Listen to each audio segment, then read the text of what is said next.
नमस्कार साथियों, जैसा कि आपको पता है कि हम पिछले कई दिनों से भारत का संवैधानिक विकास पढ़ रहे हैं। आज हम ब्रिटिश सरकार द्वारा भारतीयों के लिए बनाए गए अंतिम कानून के बारे में पढ़ेंगे, जिसका नाम है भारतीय स्वतंत्रता अधिनियम 1947।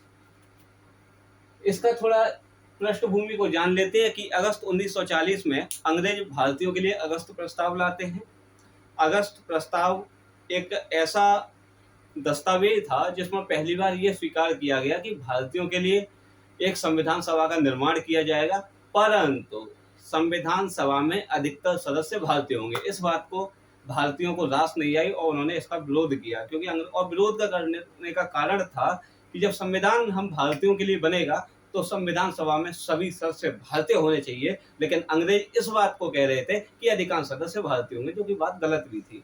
इसलिए इसका विरोध करके इसको खारिज कर दिया गया। अब आता है दूसरा जो काम करती है कि सर स्टेफोर्ड क्रिप्स की अध्यक्षता में मार्च 1942 में क्रिप्स प्रस्ताव लाया जाता है। क्रिप्स प्रस्ताव ने कहा कि जब द्वितीय विश्व युद्ध चल रहा है, चूंकि कि विश्व युद्ध समाप्त होने के बाद भारतीयों के लिए एक संविधान सभा का गठन किया जाएगा।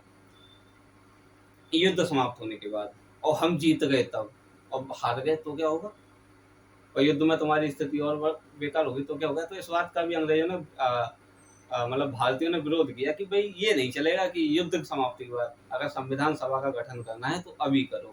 इसलिए इसको भी खारिज कर दिया गया। और गांधी जी ने कहा था इस प्रस्ताव के बारे में कि यह तो दिवालिया बैंक का पूर्व तिथि का चेक है, यानी कि पोस्ट बैंक चेक है। क्लियर? थोड़ा और समझ लेते हैं। मार्च 1947 में कैबिनेट मिशन भारत आता है। ये कुल तीन सदस्य थे। इसमें सर पैट्रिक लॉरेंस जो कि इसके अध्यक्ष थे, और अन्य दो सदस्यों में एबी अलेक्जेंडर तथा सर स्टेफोर्ड क्रिप्स थे। कैबिनेट मिशन मार्च 1946 का जो मुख्य उद्देश्य था वो था संविधान सभा का गठन करना। क्लियर है? आइए थोड़ा और फैक्चुअल डाटा जानते हैं। 20 फरवरी 1947 को ब्रिटिश के तत्कालीन प्रधानमंत्री क्लीमेंट एटली द्वारा ये घोषणा की जाती है कि 30 जून 1947 को भारत को स्वतंत्र कर दिया जाएगा। और फिर यही ब्रिटिश संसद द्वारा 3 जून 1947 को ये घोषणा की जाती है कि जो क्षेत्र संविधान सभा में भाग नहीं लेंगे, या कह सकते हैं वहां का प्रतिनिधित्व संविधान सभा में नहीं होगा, तो वहां पर यह संविधान लागू नहीं होगा। यानी कि 3 जून 1947 को जो स्थान इसको स्वीकार नहीं करेंगे वहां संविधान लागू नहीं होगा। तो इसके तहत क्या होता है कि भारत विभाजन की नींव पड़ जाती है, और 3 जून 1947 को माउंटबेटन योजना के तहत भारत का विभाजन कर दिया जाता है। और यही माउंटबेटन योजना को हम भारतीय स्वतंत्रता अधिनियम 1947 के तहत लागू कर देते हैं। इस अधिनियम के बारे में थोड़ा जान लेते हैं। 4 जुलाई 1947 को इसको ब्रिटेन सरकार मतलब संसद पारित करता है। 18 जुलाई 1947 को वहां की राजा द्वारा इसको राजशाही प्राप्त हो जाती है, और 15 अगस्त 1947 से ये अधिनियम पूरे भारत में लागू हो जाता है, और पाकिस्तान में भी। और भारत और पाकिस्तान की जो सीमा का विभाजन है वो सीमा आयोग का गठन करके रेड क्लिफ द्वारा कर दिया जाता है। आइए भारतीय स्वतंत्रता अधिनियम 1947 की विशेषताओं के बारे में चर्चा कर लेते हैं। देखिएगा, सबसे पहले तो ये कि ये ब्रिटिश संसद द्वारा भारतीयों के लिए बनाया गया अंतिम कानून था। ये ऐसा कानून था या एकमात्र कानून था जिसमें स्वतंत्रता का उल्लेख था, और जिसके तहत 14 अगस्त को पाकिस्तान को तथा 15 अगस्त को भारत को स्वतंत्रता प्रदान की गई। इस अधिनियम द्वारा वायसराय को पद समाप्त किया गया तथा केंद्र स्तर पर गवर्नर जनरल पद बनाया गया। तो भारत की स्वतंत्रता के बाद जो पहले गवर्नर जनरल थे वो लॉर्ड माउंटबेटन बने, तथा इन्होंने ही पंडित जवाहरलाल नेहरू को प्रधानमंत्री की शपथ दिलाई।